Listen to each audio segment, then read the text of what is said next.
வணக்கம். திசைகளின் 10 மணி செய்திகள். டய கர்ஜாய 2 சூழியம் திட்டத்தில் 9 மில்லியன் ரிங்கேட் மோசடி. 143 நிறுவனங்கள் 320 தொழிலாளர்களிடம் SPRM விசாரணை. அரசாங்கத்தின் வேலைவாய்ப்பு ஊக்குவிப்பு திட்டமான டய கர்ஜாய 2 சூழியமில் முறைகேடுகள் நடந்துள்ளதை மலேசிய ஊழல் ஒழிப்பு ஆணையமான SPRM கண்டறிந்துள்ளது. இந்த முறைகேடுகளில் மொத்தம் 9.01 மில்லியன் ரிங்கெட் மதிப்பிலான போலி கோரிக்கை விண்ணப்பங்கள் இடம்பெற்றதாகவும் தெரிவிக்கப்பட்டுள்ளது. இது தொடர்பாக SPRM தலைமை ஆணையர் அப்துல் ஹலீம் அமான் இன்று வெளியிட்டுள்ள அறிக்கையில், இந்த மோசடியில் தொடர்புடையவர்களுக்கு எதிராக அடுத்த வாரம் முதல் சிறப்பு நடவடிக்கை மேற்கொள்ளப்பட உள்ளதாக குறிப்பிட்டுள்ளார். மேலும் கடந்த 2024 மற்றும் 2025 ஆண்டுகளில் சமூக பாதுகாப்பு நிறுவனமான பெர்கேசோ முன்னெடுத்த இத்திட்டத்தின் அரசாங்க நிதி தவறாக பயன்படுத்தப்பட்டதாக எழுந்த குற்றச்சாட்டுகளின்படி மேற்கொள்ளப்பட்ட விசாரணையில் நாடு முழுவதும் 143 நிறுவனங்களுக்கும் 320 தொழிலாளர்களுக்கும் தொடர்பு இருப்பது கண்டறியப்பட்டுள்ளதாக அப்துல் ஹலீம் அமான் தெரிவித்துள்ளார். டய கர்ஜய 2 சூழியம் திட்டத்தின் கீழ் மாற்றுத்திறனாளிகள், முன்னாள் கைதிகள் மற்றும் மூத்த குடிமக்கள் உட்பட தகுதியுள்ள ஒவ்வொரு தொழிலாளியையும் பணியமர்த்தும் போது அரசாங்கம் 6 மாதங்களுக்கு மாதம் 1500 ரிங்கெட் ஊதிய ஊக்கத்தொகையை முதலாளிகளுக்கு வழங்குகின்றது. என்றாலும் SPRMின் முதற்கட்ட விசாரணையின் அடிப்படையில் இத்திட்டத்தை செயல்படுத்துவதில் பல சிக்கல்கள் கண்டறியப்பட்டுள்ளன. அவற்றில் ஊழியர்களாக பட்டியலிடப்பட்டிருந்தாலும் கூட உண்மையில் அப்படி யாரும் இல்லாத நபர்களை தாங்கள் கண்டறிந்துள்ளதாக திரங்கானுவில் உள்ள SPRM அலுவலகத்தில் இன்று நடைபெற்ற செய்தியாளர்கள் சந்திப்பில் அப்துல் ஹலீம் அமான் தெரிவித்துள்ளார். இதனிடையே சுமார் 45 மில்லியன் ரிங்கெட் மதிப்பிலான இதேபோன்ற நடவடிக்கைகளில் ஈடுபட்டதாக சந்தேகிக்கப்படும் மேலும் 1638 நிறுவனங்களை SPRM அடையாளம் கண்டுள்ளதாகவும் அப்துல் ஹலீம் அமான் தெரிவித்துள்ளார். என்றாலும் அவ்வழக்குகள் இன்னும் ஆரம்பகட்ட விசாரணையிலேயே உள்ளன என்றும் அவர் குறிப்பிட்டுள்ளார். பிரதமர் டத்தோஸ்ரீ அன்வார் இப்ராஹிம் நாளை ஜூன் 8 முதல் 3 நாட்களுக்கு அதிகாரப்பூர்வ பயணமாக ஜப்பானுக்கு புறப்படுகின்றார்.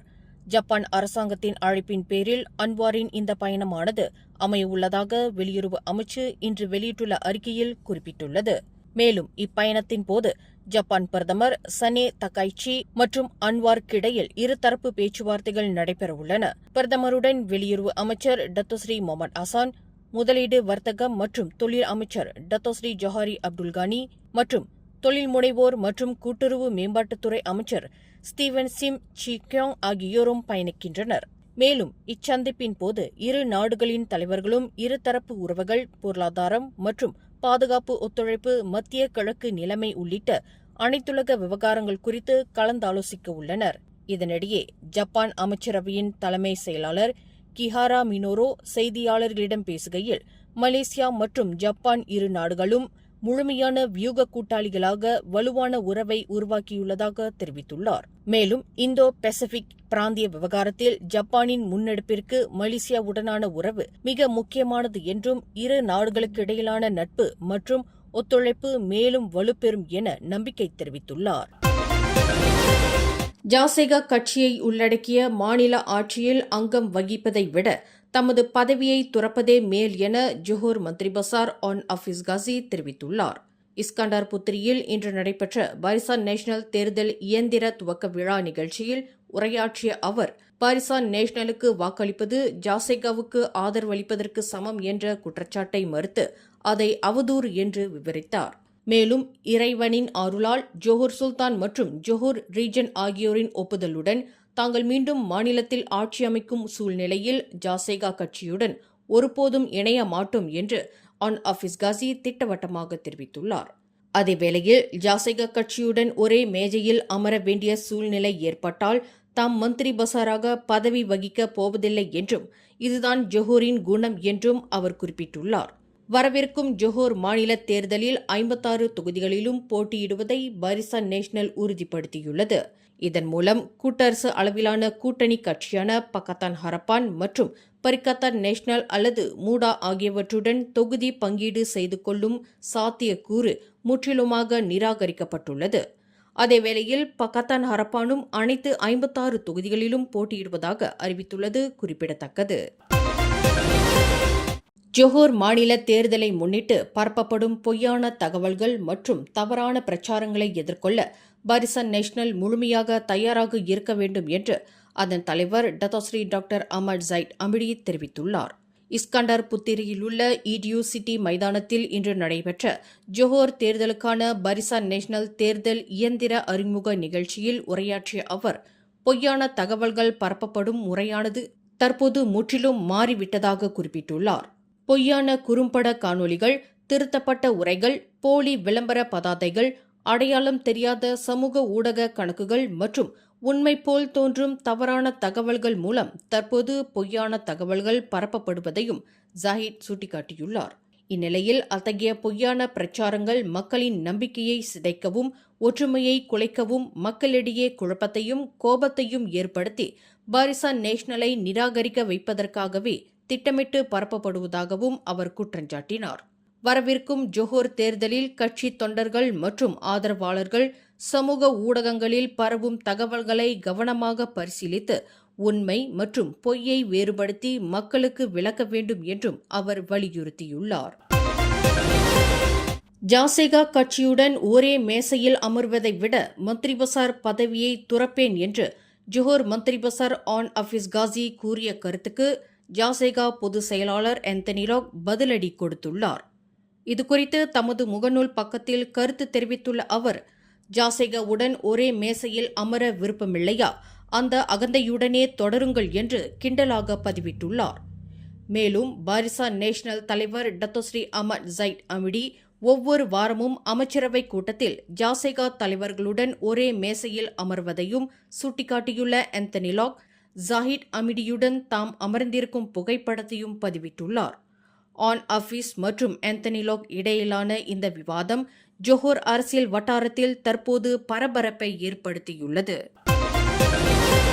குண்டாங் ரவாங்கில் அமைந்துள்ள தஃபீஸ் சமயப்பள்ளி ஒன்றில் உணவில் ஏற்பட்ட விஷத்தன்மை காரணமாக முதியவர்கள் உட்பட 27 பேர் பாதிக்கப்பட்டுள்ளனர்.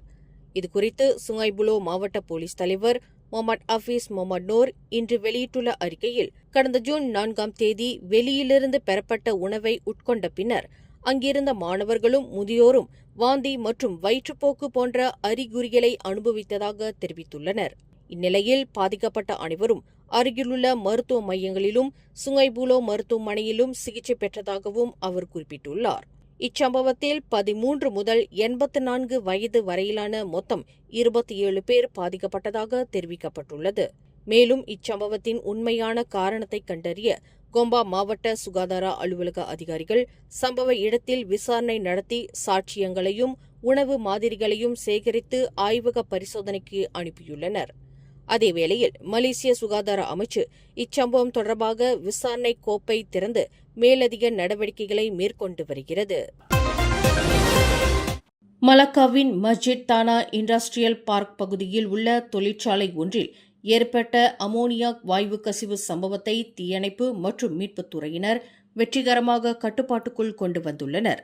இன்று ஞாயிற்றுக்கிழமை அதிகாலை 1:47 மணியளவில் அவசர அழைப்பு கிடைத்ததைத் தொடர்ந்து மீட்புக்குழு சம்பவ இடத்திற்கு விரைந்ததாக மலாக்கா தீயணைப்புத் துறையின் 2ஆம் மண்டல தலைவரும் ஆபத்தான ரசாயன பொருட்கள் நிபுணருமான ஜுல்கைரானி ரம்லி தெரிவித்துள்ளார். பாதுகாப்பு நடவடிக்கையாக தொழிற்சாலையை சுற்றி 50 மீட்டர் பாதுகாப்பு வளையம் அமைக்கப்பட்டு ஆபத்து மதிப்பீடு மற்றும் கட்டுப்பாட்டு நடவடிக்கைகள் மேற்கொள்ளப்பட்டதாகவும் அவர் குறிப்பிட்டுள்ளார். அதேவேளையில் முதற்கட்ட சோதனையில் கட்டிடத்தின் உள்ளே அமோனியா வாயு செறிவு 300 ppm ஆகவும் கட்டிடத்திற்கு வெளியே 75 ppm ஆகவும் பதிவாகியிருந்ததாகவும் ஜுல்கைரானி ரம்லி தெரிவித்துள்ளார். இந்நிலையில் முறையான பாதுகாப்பு நடவடிக்கைகள் மூலம் வாயு கசிவு சம்பவமானது கட்டுப்பாட்டுக்குள் கொண்டுவரப்பட்டதாகவும் அவர் விவரித்துள்ளார். ஸ்லாங்கூர் மாநிலம் சிரண்டா சுகாதார நிலையத்திற்கு பின்னால் உள்ள ஏரியில் மீன் பிடித்துக் கொண்டிருந்த 50 வயதுடைய நபர் ஒருவர் இன்று நீரில் மூழ்கி உயிரிழந்தார். மதியம் 12:06 மணியளவில் அவசர உதவிக்கான அழைப்பு வந்ததாக ஸ்லாங்கூர் தீயணைப்பு மற்றும் மீட்புத்துறையின் 6வது மண்டல தலைவர் முஸ்தாகிம் ரிமோன் தெரிவித்துள்ளார். இதனையடுத்து பத்தாங்காலி தீயணைப்பு படையைச் சேர்ந்த தன்னார்வலர்கள் உடனடியாக சம்பவ இடத்திற்கு சென்று அந்நபரை மீட்டதாகவும், என்றாலும் அந்நபர் சம்பவ இடத்திலேயே உயிரிழந்து விட்டதாகவும் தெரிவிக்கப்பட்டுள்ளது. பாதிக்கப்பட்ட நபர் ஏரியில் மீன்பிடித்துக் கொண்டிருந்த போது நீரில் மூழ்கியிருக்கலாம் என முதற்கட்ட விசாரணையில் தெரியவந்துள்ளது. பஹாங்கில் உள்ள புலவ் தியோமான் தீவில் நடைப்பயணத்தின் போது வழி தவறி மாயமான அமெரிக்க சுற்றுலா பயணி தனது கைபேசி மூலம் நேரடி இருப்பிட தகவலை மீட்புக் குழுவினருடன் பகிர்ந்ததன் மூலம் நேற்று இரவு பத்திரமாக மீட்கப்பட்டுள்ளார். நேற்று மாலை பழைய கம்போங் தெக்கே கம்போங் ஜுவாரா நடைபாதையில் பயணம் மேற்கொண்டிருந்த அந்த நபர் இரவு 8:30 மணியாகியும் விடுதிக்கு திரும்பாததால் சந்தேகமடைந்த அவரது நண்பர்கள் போலீசாருக்கு தகவல் தெரிவித்ததாக ரொம்பின் மாவட்ட போலீஸ் தலைவர் ஷரீஃப் மோண்டோய் தெரிவித்துள்ளார். இந்நிலையில் அவரது நேரடி இருப்பிட தகவலை அறிந்த அதிகாரிகள் அவரை பாதுகாப்பாக மீட்டு வனப்பகுதியிலிருந்து வெளியே கொண்டு வந்துள்ளனர். இச்சம்பவமானது மலை மற்றும் வனப்பகுதிகளில் நடைப்பயணம் மேற்கொள்ளும் போது வழிகாட்டி, ஜிபிஎஸ் மற்றும் தொடர்பு வசதிகளின் முக்கியத்துவத்தை வலியுறுத்துவதாக அதிகாரிகள் தெரிவித்துள்ளனர். பினாங்கு மாநிலம் கர்னே டிரைவ் பகுதியிலுள்ள ஹோட்டல் ஒன்றின் நுழைவாயிலில் இன்று காலை கார் ஒன்று மோதி விபத்துக்குள்ளானது. 61 வயதான பெண் ஓட்டுநர் ஒருவர் காரை நிறுத்துவதற்காக பிரேக்கை அழுத்துவதற்கு பதிலாக தவறுதலாக ஆக்சிலேட்டரை அழுத்தியதே இந்த சம்பவத்திற்கு காரணம் என தீமோர் லாவோட் மாவட்ட போலீஸ் தலைவர் அப்துல் ரோசாக் முகமட் தெரிவித்துள்ளார். இதன் காரணமாக கட்டுப்பாட்டை இழந்த கார் நேராக ஹோட்டலின் வாயில் பகுதியில் மோதி உள்ளே புகுந்ததாகவும் அவர் குறிப்பிட்டுள்ளார். இந்நிலையில் இந்த விபத்தில் உயிரிழப்பு அல்லது காயங்கள் ஏற்பட்டதா என்பது குறித்து உடனடி தகவல் வெளியிடப்படவில்லை. இச்சம்பவம் குறித்து போலீசார் மேலதிக விசாரணைகளை மேற்கொண்டு வருகின்றனர். திரங்கானுவின் புகழ்பெற்ற பந்தாய் புக்கெட் கலுவாங் கடற்கரையில் கடந்த மே மாதம் முதல் கடந்த வியாழக்கிழமை வரை விஷமுள்ள ஜெல்லி மீன்களின் தாக்குதலால் 31 பேர் பாதிக்கப்பட்டுள்ளதாக தெரிவிக்கப்பட்டுள்ளது. இதுகுறித்து புசுட் உள்நாட்டு பாதுகாப்பு படை அதிகாரி முகமது ஃபஸ்லேன் ஜஃபார் வெளியிட்டுள்ள தகவலில், பாதிக்கப்பட்டவர்கள் அனைவரும் கடலில் நீந்திய சுற்றுலா பயணிகள் மற்றும் பொதுமக்கள் என்று தெரிவித்துள்ளார். கடந்த மே மாதத்தில் மட்டும் 23 பேர் ஜெல்லி மீன் தாக்குதலுக்கு உள்ளாகியிருந்த நிலையில் ஜூன் மாதத்தின் முதல் வாரத்தில் மேலும் 8 சம்பவங்கள் பதிவாகியுள்ளன. இந்த எண்ணிக்கையானது ஜெல்லி மீன் கொட்டிய பின்னர் கடற்கரையில் உள்ள உள்நாட்டு பாதுகாப்பு படையின் கண்காணிப்பு கோபுரத்தில் சிகிச்சை பெற்றவர்களின் அடிப்படையில் தொகுக்கப்பட்டதாகவும் அவர் குறிப்பிட்டுள்ளார். இதனிடையே ஜெல்லி மீன்கள் கொட்டப்பட்டவர்களுக்கு உடனடியாக முதலுதவி சிகிச்சை வழங்கப்பட்டதாகவும், பொதுவாக பாதிக்கப்பட்டவர்களுக்கு கை உள்ளிட்ட உடல் பகுதிகளில் சிவப்பு நிற தோல் வீக்கம் மற்றும் கடுமையான வலி போன்ற அறிகுறிகள் ஏற்படுவதாகவும் அவர் கூறியுள்ளார். சுங்காய் பட்டாணியில் புதிதாக வாங்கிய காரில் இன்று தனது குடும்பத்தினருடன் திருமண நிகழ்ச்சி ஒன்றிற்கு சென்று கொண்டிருந்த போலீஸ் அதிகாரியான அஹ்மத் ஷஃபீக் பின் அஹ்மத் ஷுக்ரி எதிரே வந்த மணல் லோரியுடன் மோதி விபத்துக்குள்ளானதில் அந்த அதிகாரி உட்பட 6 பேர் பரிதாபமாக உயிரிழந்தனர். இன்று பிற்பகல் 3:46 மணியளவில் பினாங் துங்கால் சாலையில் இந்த விபத்து நிகழ்ந்ததாக தகவல்கள் கூறுகின்றன. இவ்விபத்தில் அந்த அதிகாரி, அவரது மனைவியின் உறவினர்கள் 3 மற்றும் 6 மாத பெண் குழந்தை உட்பட 6 பேர் சம்பவ இடத்திலேயே உயிரிழந்தனர். மேலும் அந்த அதிகாரியின் 3 வயது மகள் மட்டும் படுகாயங்களுடன் உயிர் தப்பியுள்ளார். இதற்கிடையில் லாரி ஓட்டுநர் காயமின்றி உயிர் தப்பியதுடன் போலீசாரால் விசாரணைக்காக கைது செய்யப்பட்டுள்ளார். அலட்சியமான மற்றும் ஆபத்தான வாகன ஓட்டுதலால் மரணம் ஏற்படுத்திய குற்றச்சாட்டின் கீழ் இச்சம்பவமானது விசாரணை செய்யப்பட்டு வருகின்றது. மேலும் செய்திகளை தெரிந்து கொள்ள கீழே இருக்கும் பெல் பட்டனை அழுத்துங்கள். உங்கள் மகிழ்ச்சியை வெளிப்படுத்த லைக் மற்றும் ஷேர் செய்யுங்கள். தொடர்ந்து திசைகளோடு இணைந்திருக்க சப்ஸ்கிரைப் செய்யுங்கள்.